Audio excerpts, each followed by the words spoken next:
마치 피아노가 비트박스를 하듯 그렇게 해주니까 참 좋네요. 우리가 주변에서 이런 분들을 가끔 볼 수 있습니다. 젊은 시절에 열심히 일해가지고 돈을 법니다. 그래서 이제 먹고 살만하게 되었는데 그때 아픈 거예요. 그래가지고 열심히 일해서 번 돈을 그 건강을 회복하려고 쓰게 되어지는 그런 그 안타까운 장면들. 그래서 이제 회복이 되어지고 누리게 되면 다행이지만 그렇지 못한 경우도 있지 않습니까? 이제 그럴 때 야, 이게 인생이 뭐지? 무엇이 잘 사는 건가? 이런 질문을 안 던질 수 없죠. 그러니까 돈을 열심히 버는 사이에 건강은 야금야금 잃어가고 있었다, 이렇게 봐야 되죠. 건강을 잃는 거 무서운 겁니다. 그런데 그거보다 더 무서운 것이 있죠. 그게 뭐냐면 인생을 살아가는데 자기를 잃어가고 있는 거예요. 건강을 잃어가고 있는 것처럼 진짜 이게 내가 원하는 삶인가? 이게 궁극적인 내가 바라는 삶이었던가? 끊임없이 이러한 의구심이 떠오르면서 살기는 하는데 자기는 잃어가는, 자기 상실의 삶을 살아가고 있는 경우들이 많이 있습니다. 우리 20, 30대도 그러한 삶을 살죠. 열심히 공부하면 장래가 풍성할 것이다, 좋아질 것이다, 이런 어떤 기대와 약속을 가지고 살아왔는데 나름대로 그렇게 게으르지 않았던 것 같은데 열심히 살아왔는데 삶이 너무 힘겨운 거예요. 그럼 이게 뭔가? 이런 생각도 들고요. 또 어렵게 회사에 들어갔는데 너무 경쟁이 치열하고 그래가지고 그런 가운데서 뭔가 이렇게 살아가는, 일하는 재미가 있어야 되는데 재미가 없는 그러한 한참 일하는 나이에 이 갈등에 있는 사람도 있습니다. 그런가 하면 이제 50대가 되어지고 그랬을 때 보면 열심히 일하면서 마치 일에서 성취가 내 인생인 전부인 양 살아왔는데 그렇게 열심히 일했는데 명예퇴직을 당하게 되었을 때 지금까지 쌓아왔던 내 인생, 이게 없어지는 거예요. 이게 뭐지? 나는 열심히 일하는 것, 회사 생활이, 직업에서의 성취가 나의 인생인 줄 알았는데, 그게 나인 줄 알았는데 막상 명예퇴직을 당하고 보니까 너무 인생이 공허한 거예요. 엄마들도 빈 둥지 증후군이 있잖아요. 자녀들을 위하여서 올인하다시피 하면서 살아왔는데 애들이 대학을 가고 취업을 하고 결혼을 하면서 하나씩 하나씩 냉정하게 떠나는데 그러고 나서 빈 둥지가 되어버리니까 굉장히 공허한 거예요. 요즘 50대, 60대는 그것으로 그치지 않는 것 같더라고요. 이제 고령화 사회가 되면서 양가 어르신 가운데 적어도 한 분 정도는 다 요양병원이나 요양원이나 혹은 집에서 이 어떤 주간보호센터나 여러 이런 도움을 받으면서 이 어르신들을 섬겨야 되는 거예요. 좀 아이들을 키우고 이제 좀 살만하고 내 인생 살 수 있을까 했는데 이 또 아닌 거예요. 그리고 이 씨름이 끝이 없는 것처럼 보이는 거예요. 그러면서 자꾸만 내 인생은 뭐지? 이라는 의구심을 갖게 되는 거죠. 이 작가 박번신이라는 그러한 유명한 작가가 있지 않습니까? 그 사람이 쓴 책 가운데 이러한 현대인의 자기 상실에 대해서 쓴 책이 주름이라는 책이 있습니다. 주름이라는 책이 있는데 책 표지가 굉장히 인상적이에요. 양복을 입고 있습니다. 근데 그 양복에 걸맞는 얼굴이 있을 거 아닙니까? 얼굴이 없어요. 그리고 나뭇가지가 저렇게 무성한 거예요. 근데 나뭇가지가 꽃이 피었습니까? 열매가 맺혔습니까? 앙상한 나뭇가지. 양복 옷들을 입었으면 그에 걸맞는 얼굴이 있어야 되는데 그 얼굴은 없고 앙상한 나뭇가지만 있는 그러한 삶, 그러한 삶을 살아가는 주인공의 이야기를 다룹니다. 이 주인공은 50대 남자예요. 어느 회사의 격리부장입니다. 그런데 어느 날 비극이 시작됐는데 그 비극은 다름 아닌 와이셔츠에서 시작이 되었다. 어느 날 와이셔츠를 입으려고 하는데 단추가 틱 하고 떨어져 나가는 거예요. 그때 그동안 억누르면서 살아왔던 자기 인생에 대한 회의가 한순간에 밀려오면서 환멸을 느끼기 시작합니다. 늘 반복되는 일상, 변화없는 삶, 그리고 늘 가족을 위하여서 자신을 희생해야 했던 그 삶에 대한 이 그동안 억눌렸던 자기 없던 삶에 대한 환멸을 느끼면서 그러면서 뛰쳐나가는 것입니다. 자기 삶 속에서 일탈을 향해 나가죠. 근데 일이 되려고 그랬는지 어떤 한 여인이 노란 레인코트를 입고 들어가는데 너무 그 모습이 환상적인 거예요. 그래가지고 그 여인을 뒤따라가는데 그게 화실이었습니다. 여인은 화가였던 거예요. 그래가지고 이제 때늦게 그림을 그리기 시작하고 그 여인과 사랑에 빠지고 공금을 횡령하고 그리고 막 나라를 도망치고 그래서 결국 파국에 이른다는 그러한 내용이 주름이라고 하는 이러한 내용입니다. 단지 와이셔츠에 단추가 떨어졌기 때문에 이 비극이 시작되었겠습니까? 야, 그러니까 우리 신랑 와이셔츠 단추는 잘 확인하자 이래야 되겠습니까? 그게 아니잖아요. 와이셔츠 단추는 하나의 방아쇠에 불과하고 실제로 그 삶 속에서 자기가 없었던 삶을, 자기가 없는 그 삶을 오랫동안 억누르면서 살아온 것이 와이셔츠 단추로 그냥 격발된 것 뿐이에요. 근데 그거를 찾는 방식이 우리가 도저히 동의하기 어려운 방식으로 자기를 찾아갔던 게 문제인 거죠. 근데 이러한 앙상한 가지만 남은 삶을 살아가는 사람이 또 있으니 그 사람의 이름이 누구냐? 삭개오라는 거예요. 삭개오도 자기 상실의 삶을 살아가고 있었습니다. 겉으로 보기에는 양복을 입은 사람처럼 멀쩡합니다. 왜요? 그는 여리고 성이라고 하는 성의 세리장입니다.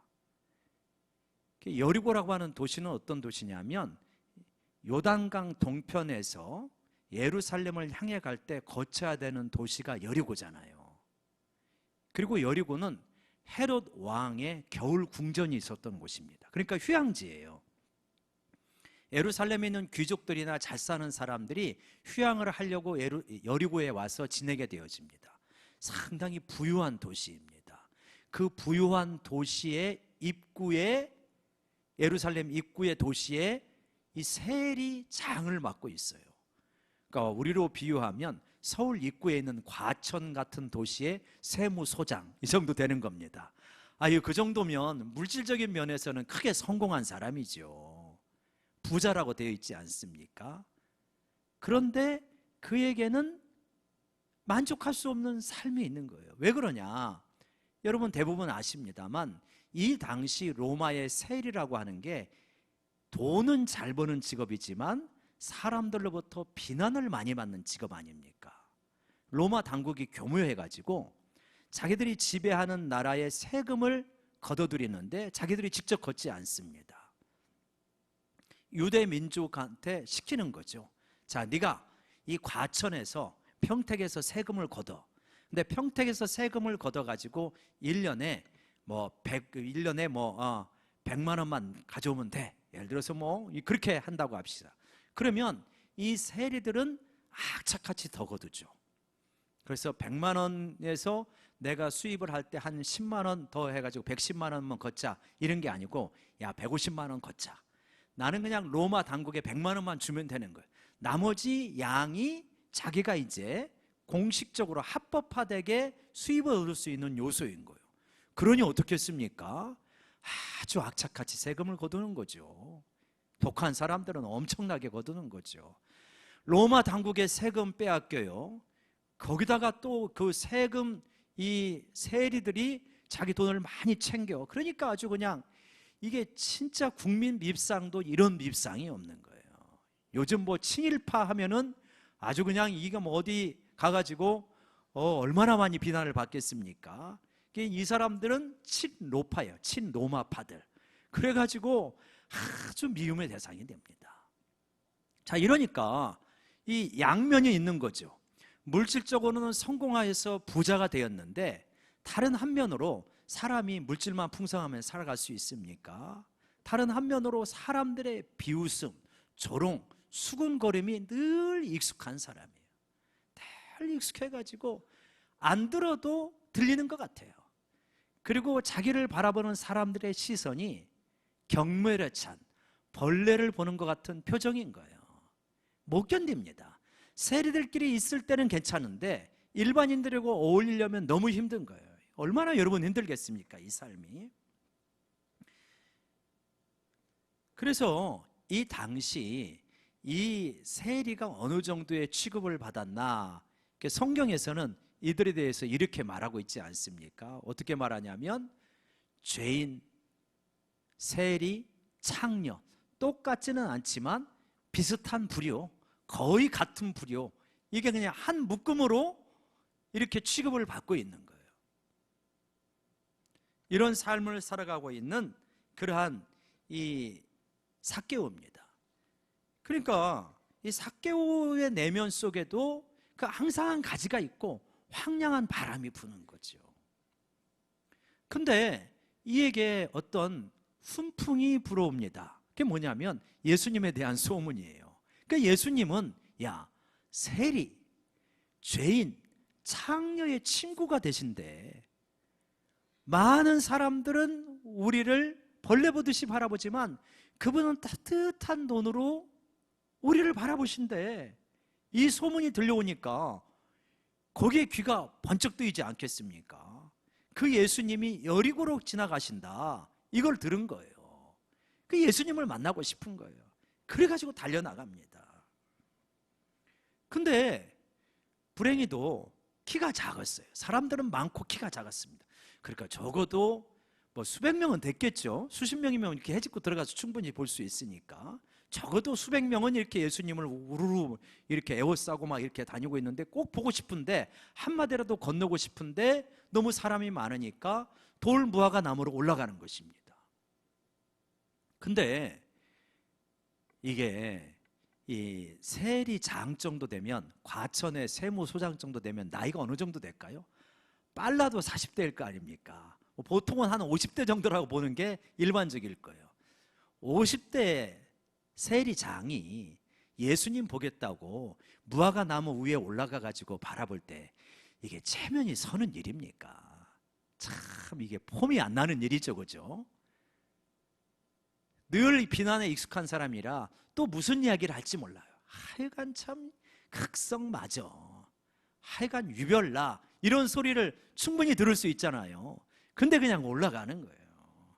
왜냐? 예수님을 보고 싶은 마음 하나 때문에. 뭔가 그만큼 그 내면에 갈급함이 있었던 거죠, 이 삭개오에게. 그런데 예수님이 그러한 삭개오의 마음을 모르실 리 없지 않겠습니까? 여러분, 오늘 이 시간에 여러분의 마음속에 삭개오처럼 나도 좀 예수님 좀 만나야 돼, 이러한 간절한 마음을 가지고 있다면 예수님이 여러분의 마음을 아신다는 걸 믿으시기 바랍니다. 다 아세요, 예수님이. 그 마음을 아시기 때문에 수많은 수백 명이 둘러싸고 있는데도 예수님은 그 삭개오 한 사람에게 초점을 맞추십니다. 그래가지고 예수님이 뭐라고 그랬어요? 5절에 보면, 여러분 5절 다시 한번 같이 읽어볼까요? 시작. 예수께서 그곳에 이르사 쳐다보시고 이르시되,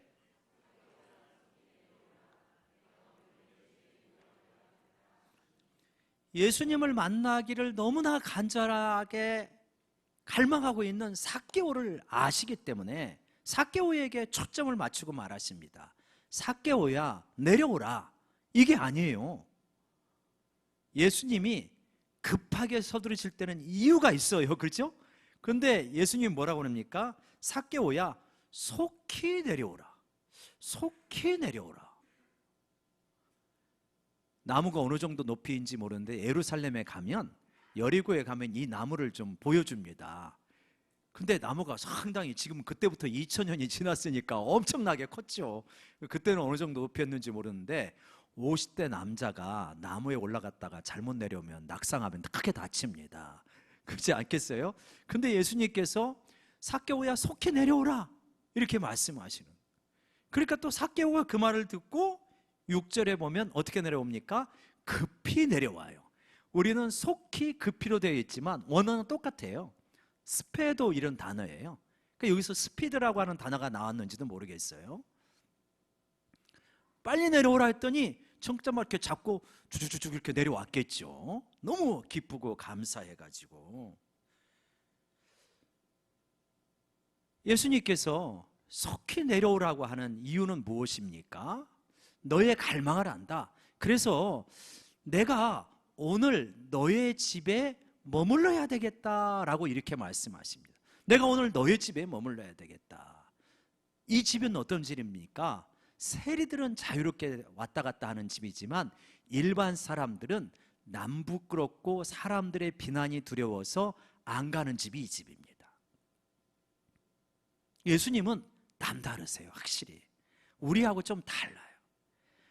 아우, 저거 사람 노릇하겠어, 저거 틀려먹었어, 이런 사람이 구원에 더 빠를지도 몰라요. 여러분 그러지 않습니까?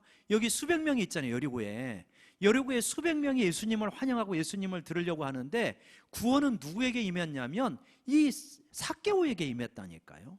삭개오는 어떤 사람이냐면 그 수백 명이 수군거리는 사람이에요. 그래서 야, 예수님의 이 마음은 우리들의 보통 마음하고 좀 다르구나. 어쩌면 비난받고 있는 내가 더 구원에 가까울 수 있어요. 내가 상당히 의롭기 때문에 비난하고 있는 나는 구원에서 더 멀 수도 있어요. 이 장면을 보면 그렇죠? 그래서 예수님이 그러는 거예요. 삭개오야 속히 내려와. 내가 비난받고 있는 너의 집, 네가 부끄러워하고 있는 너의 집, 모든 사람이 오기를 꺼려하는 너의 집, 너의 집에 내가 머물러야 되겠다. 이렇게 예수님이 말씀하시는. 삭개오가 얼마나 위로를 얻었겠습니까? 야, 사람들은 나를 비난하지만 예수님은 나를 받아주시는구나. 그러니까 기쁜 마음으로 예수님을 자기 집에 모시죠. 그러자 이제 끼리끼리 논다고 이 삭개오의 친구들이 이제 많이 오지 않습니까? 이 사람들 대부분 세리예요. 그러니까 사람들은 수군거리죠. 야, 예수님이 말이야 어떻게 저런 사람들하고 어울리나? 얼마나 말하기 좋아하는 사람은 얼마나 또 뒤에서 그렇게 이야기를 하겠습니까? 자, 이제 삭개오 집에 들어간 예수님과 제자들 뭐 하셨을까요? 우리는 충분히 알 수 있죠. 거기서 삭개오는 정성을 다해서 예수님께 식사를 대접했겠죠. 그리고 예수님은 맛있게 드시고 설교를 하십니다. 그 설교가 뒤에 11절 이하에 나와 있어요. 문화의 비유입니다. 문화가 뭡니까? 그 당시 동전이에요. 화폐입니다. 그래서 어떤 귀인이 왕이 되려고 종들에게 한 문화씩을 주고 갑니다. 근데 갔다가 오랜만에 이제 왕이 돼가지고 이렇게 왔는데, 그런데 한 사람은 이 한 문화를 가지고 장사해서 10문화를 남겼습니다. 그랬더니 잘했다 그러면서 너는 10고을을 다스려라.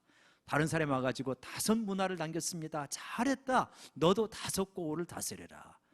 근데 한 사람이 와가지고 주인님 이거 잘못 장사하다가 잃어버리면 비난받고 주인은 엄한 사람이라 꼭꼭 싸두어다 가지고 왔습니다. 그랬더니 이런 악하고 게으른 종아, 이것마저 빼앗아 가지고 10문화 있는 사람에게 줘라, 이렇게 말하지 않습니까? 그러면서 이 설교를 한 결론이 뭐예요, 여러분? 결론이 19장 27절 보실까요? 시작. 그리고 내가 왕됨을 원하지 아니하던 저 원수들을 이리로 끌어다가 내 앞에서 죽이라 하였느니라. 자, 내 앞에서 끌어다 죽여라. 어떤 사람들, 내가 왕되는 걸 원하지 아니하고 그리고 나를 뒤에서 모함했던 그 사람들은 너희가 척결해라, 이렇게 말씀하시잖아요. 뭔 말씀이에요 이게? 이 삭개오 이야기하고 이 두 이야기를 연결하면 어떤 겁니까? 그 당시 많은 사람들은 예수님을 환영하고 뭐 그 주변에 있고 그러긴 했지만 진짜 예수님을 자기의 왕으로는 안 모셔드렸다는 거예요. 그러나 사람들에게 비난받고 사람들에게 수군거림의 대상이 되었던, 경멸의 대상이 되었던 삭개오는 진짜 예수님을 자기 왕으로 모셔드렸다는 거예요. 그래서 구원이 삭개오의 집에 이르게 되었다, 그 얘기를 하고 계시는 겁니다. 삭개오는 예수님을 정말 만난 사람이 되었어요. 수많은 사람들이 예수님을 피상적으로 만났지만 삭개오만은 정말 예수님을 만납니다. 어떻게 알 수 있냐? 예수님을 만나가지고 우리가 보면 8절 보세요. 8절에 보면 7절에 보면 사람들은 무사람은 수군거리잖아요. 근데 삭개오는 어떻게 합니까? 삭개오는 여러분 서서 주께 여짜오되, 자세가 보입니까? 예수님 곁에 서서 차마 앉아서 예수님하고 이야기도 못할 정도로 너무 감격하고 있는 거예요. 그래서 다른 사람들은 예수님을 선생님 하는데 삭개오는 주여 이렇게 벌써 말하고 있지 않습니까? 달라요. 예수님을 만나면서 완전한 내면의 변화가 일어났습니다. 완전한 변화가 일어났어요. 그래가지고 뭐라고 그러냐면, 주여 보시옵소서, 내 소유의 절반을 가난한 자들에게 주겠사오며, 가난한 자들에게 자기 소유의 절반을 주겠다고 말합니다. 어떤 마음으로요? 기쁜 마음으로. 왜 이런 마음이 생겼을까요? 지금까지 무수하게 비난받는데 익숙했던 삭개오인데 하나님의 아들인 예수님이 와서 예수님의 음성을 듣고 예수님의 눈빛을 보니까 달라요. 사람들은 자기를 경멸하고 그러한 눈빛으로 바라봤는데 한없는 사랑의 눈빛과 긍휼의 눈빛으로 자기를 바라보고 있다는 것을 알게 된 거예요. 이분은 진짜 나는 진짜 비난받아 마땅한 인생인데 이분은 진짜 나를 있는 그대로 받아주시네. 이거를 정말 깨달은 거예요. 이걸 확신한 거예요. 하나님이 나를 사랑하시는구나. 하나님이 나 같은 사람도 사랑하시는구나. 나 진짜 약점도 많고 허물도 많은 사람인데 나를 진짜로 인정해 주시고 있는 그대로 받아주시는구나. 이거를 진짜 온몸으로 깨닫게 된 거예요. 그거를 깨닫게 되면서 예수님을 만나면서 확 뒤집어 버립니다. 자기 인생이 뒤집어져요. 가치가 바뀌었습니다. 지금까지 가치는 무엇이었는데요? 돈이었습니다. 돈을 통해서 사람들에게, 세리라고 무시하는 사람들에게 내가 얼마나 돈을 통하여서 강력하고 능력 있는 사람인지를 보여주고 싶었거든요. 근데 사람들이 별로 인정을 안 하는 거예요. 사실은 굉장히 공허했던 거예요. 근데 그렇게 원했던 사람들의 인정이 돈이 아닌 예수님의 눈빛을 통하여서 온 거예요. 아, 이분은 진짜 나를 존재 자체로 사랑하시고 수용해 주시는구나. 그걸 깨닫게 되어졌을 때 그동안 자기가 쌓아왔던 이 많은 재산의 반을 기꺼이 가난한 자들에게 나눠주고 싶었습니다. 이게 어떤 사람이냐? 천국을 발견한 사람이요, 예수님을 만난 사람의 변화라는 거예요. 진정한 만남은 이러한 변화를 가져오게 된다는 거예요. 사랑에 빠졌는데 변화가 하나도 없다? 그러면 사랑에 빠진 게 아닌 거다라고 말할 수 있잖아요. 예수님을 만나면은 가치의 변화가 일어나는 거예요. 마태복음 13장 44절에서 천국은, 한번 같이 읽을까요? 시작. 천국은 마치 밭에 감춘 보와 같으니 사람이 이를 발견하고 숨겨두고 기뻐하며 돌아가서 자기의 소유를 다 팔아 그 밭을 사느니라. 자기의 소유를 다 팝니다. 자기 소유를 다 팔면, 이거 빚 갚으려고 다 팔면요 얼마나 슬프겠습니까? 근데 이 사람은 자기의 소유를 다 파는데 뭐라고, 그 사람의 감정이 뭐라고 그랬죠? 기뻐하면서 그 소유를 다 팔아요. 자기의 인생에 그 전부라고 할 수 있는 소유의 반을 내어주는데 마음의 기쁨이 넘치는 거예요. 왜냐? 예수님을 만났기 때문에. 이 변화가 일어나게 된 것입니다. 그리고 또 뭐라고 합니까? 내가 세리로서 부당하게 지금까지 이 세리 업무를 하면서 부당하게 더 많이 세금을 거둔 일도 있을 것입니다. 그러면 내가 4배나 갚겠습니다. 이건 뭡니까? 율법에 충실한 거잖아요. 출애굽기 22장 1절에 보면 사람이 소나 양을 도둑질하여 잡거나 팔면 그는 소 1마리에 소 5마리로 갚고, 빨간 거 읽어볼까요? 시작. 양 1마리에 양 4마리로 갚을지니라. 지금까지 내가 세리로서 다른 사람을 부당하게 착취한 것이 있으면 그 사람이 설사 나를 고발하지 않는다 할지라도 갚겠습니다. 진짜 양심적인 사람으로 바뀌어져 버린 거예요. 왜요? 예수님을 만났기 때문에, 천국을 발견했기 때문에. 그래서 이렇게 달라지게 되었다는 것이에요. 여러분, 자기 상실의 시대를 살아가고 있다고 처음에 말씀드렸잖아요. 삭개오는 세리장이 되고 큰 부자가 되면 자기를 찾을 줄 알았어요. 근데 아니었던 거예요. 근데 그 자기를 어디서 찾았냐? 예수님을 만나는 데서 자기를 찾은 거예요. 그래서 기꺼운 마음으로 재산의 반을 나눠주고, 자기 때문에 손해본 사람이 있으면 충분하게 보상하겠다. 예수님이 시키지도 않았는데 이 마음이 저절로 일어나는 거예요. 희한합니다. 예수님을 만나면요, 사람이 착해져요. 우리 집에 있는 사람은 예수를 만나도 그대로던데 아직 덜 만나서 그래요. 예수님을 만나고 은혜를 받으면 착해지게 되어 있어요. 성령님은 그런 영이신 거예요. 그러니까 물론 그것도 뭐 이제 착한 사람은 더 착해지고 아주 안 착한 사람은 조금 착해지긴 하지만, 아무튼 착해진다는 것은 분명한 사실이에요. 성령은 그러한 역사를 일으키게 되는 것이다. 여러분, 많은 사람들이 자기 상실을 뭔가 이 세상의 어떤 것으로 취하려고 해요. 여러분, 돈 버는 게 중요하지 않다? 아니에요. 돈 버는 거 너무 중요하죠. 그리고 우리가 돈을 벌려고 열심히 일할 때 예수님께 기도해서 예수님의 도우심으로 돈도 잘 벌으셔야 되죠. 내 인생에 어려운 일이 있으면 그거 극복하려고 기도해서 하나님의 도우심을 체험하고 하나님을 만나야 됩니다. 이거 필요 없는 거 아니에요. 그러나 이 문제가 해결된다고 해서 다음 문제 없나요? 자, 내가 아픈데 열심히 기도해서 또 의료적인 도움과 기도로 통하여 가지고 내가 치유되어지면 그러면 영생하는 겁니까? 이 땅에서 아니잖아요. 또 노화가 오고 결국은 죽잖아요. 그러니까 문제는 해결을 받아야 되지만, 기도해서 해결을 받아야지만, 그건 또 한 부분인 거예요.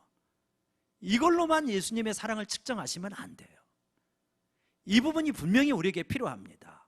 그러나 또 다른 한 부분이 있는 거예요. 뭐냐? 예수님과의 깊은 만남인 거예요. 피상적인 만남, 문제 해결의 만남이 아닌 예수님과의 인격적인 깊은 어떤 만남. 그래서 예수님의 눈빛을 바라보면서, 야, 예수님이 나를 이렇게 사랑하시고 나를 이렇게 안아주시는구나, 이거를 체험하게 되어질 때, 그러할 때 문제를 해결하고 뭔가 성취를 통해서 자기를 찾는 삶을 내려놓게 되어집니다. 이 부분이 필요하다고 했습니다. 그러나 이걸로만 취하지 않아요. 이 부분도 하지만 진정한 자기는 예수님과의 관계 속에서 발견되어진다는 걸 알게 되어지는 거예요. 그래서 그 예수님을 찾아가게 되어지는 것입니다.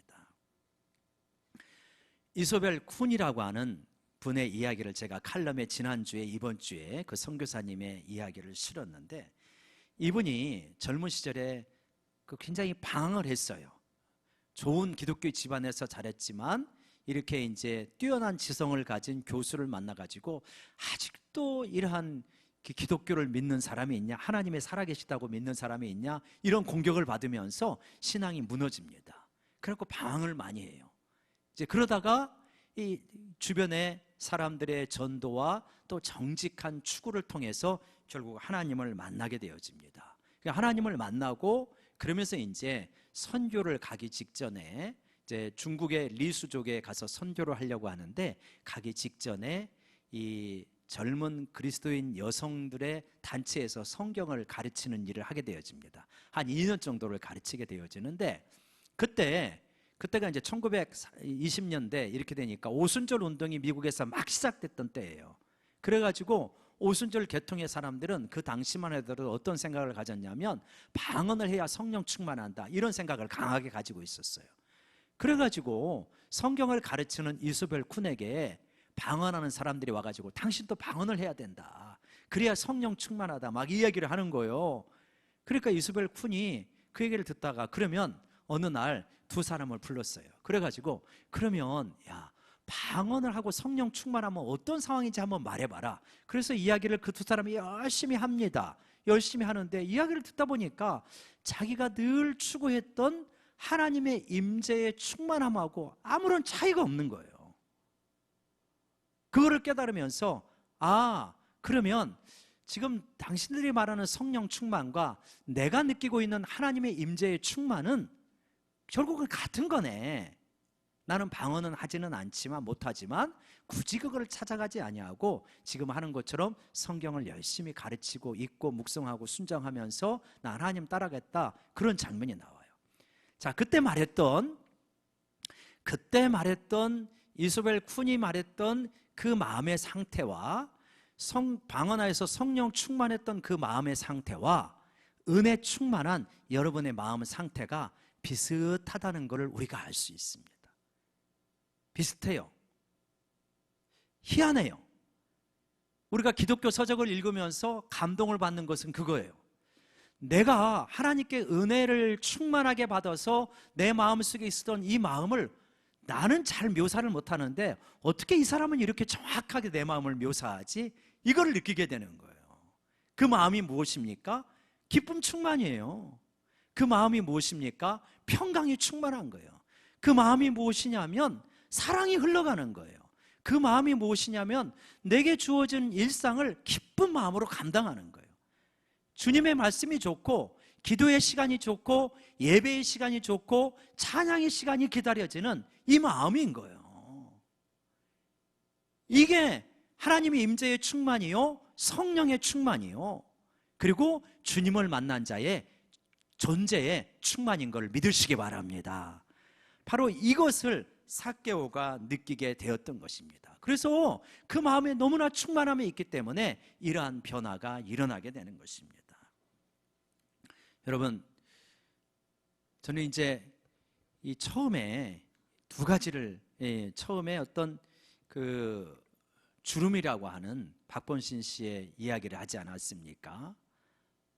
믿는 사람이나 믿지 않는 사람이나 상당수의 많은 사람이 겉은 양복을 걸치고 있지만 그의 내면은 앙상한 가지만 있는 그러한 삶을 살아가는 분들이 많습니다. 어느 날 갑자기 그것이 폭발적으로 나타난 것뿐이지 실제로는 계속 말라가고 있는 거예요. 자기라고 하는 나무가 계속 말라가고 있는 것입니다. 어렸을 때는 생기라도 있는데 나이가 들면서 주름이 생기지만 나무는 더 딱딱해지는 거예요. 그래서 더 힘겨운 거예요, 사는 게. 근데 이러한 앙상한 가지, 딱딱한 나무 가지 속에서 황량하게 살면서 파국적으로 뭔가 자기를 찾아갈 것인가? 많은 사람들은 그 길을 갑니다. 혹시라도 짜릿한 사랑에, 혹시라도 어떤 물질의 소유에, 뭐 어떤 부분들 여러 가지를 찾아가죠. 그러나 삭개오가 찾았던, 그리고 이소벨 쿤이 찾았던 길은 완전히 다른 길입니다.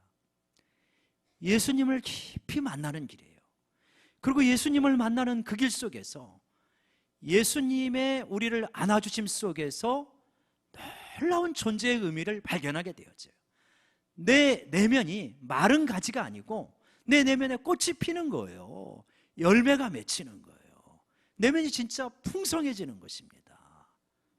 같은 신앙생활을 해도 바짝 마른 가지와 같은 신앙생활이 있고 같은 신앙생활을 해도 풍요로운 신앙생활이 있는 거예요. 여러분, 우리가 주름의 주인공과 같은 길은 가지 않지만 혹이라도 내 내면에 이 마른 가지가 있는 것이 아니라 내 내면이 풍성해지기를 원합니다. 여기에 우리 신앙생활의 기쁨이 있습니다. 이번에 사이판 선교팀이 이제 무사히 잘 귀국을 했습니다. 출발하기 전에 금요일 날 찬양을 하는데 제가 알던 집사님들이 아니더라고요. 얼굴들이 상당히 충만해져요. 기쁨이 넘치는 거예요. 그리고 이제 주일날 토요일 날이죠. 어제 새벽에 아침에 도착을 하셨죠. 그래서 이제 우리 집사님들 마중을 가서 이렇게 맞아가지고 이렇게 왔습니다. 오면서 우리 운전하시는 한 집사님하고 이야기를 했어요. 이제 부부니까 이렇게 남편은 한국에 있고 부인은 사이판에 있고, 그래서 통화를 하셨냐 했더니 이제 뭐 보이스톡으로 이렇게 두세 번 하셨다 그러시더라고요. 그래서 어떻대요? 그랬더니 거기는 성령이 충만하대요. 그렇게 대답을 하셨다는 거예요.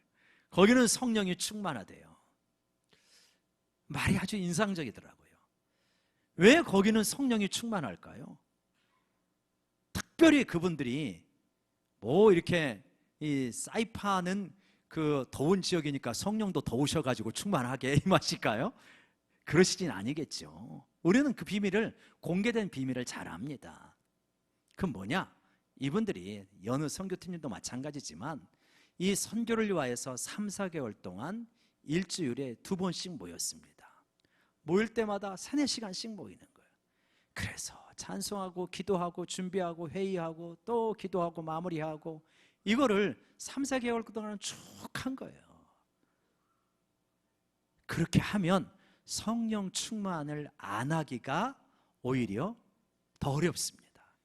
주님에게 가까이 가면은 충만하게 돼 있는 거예요.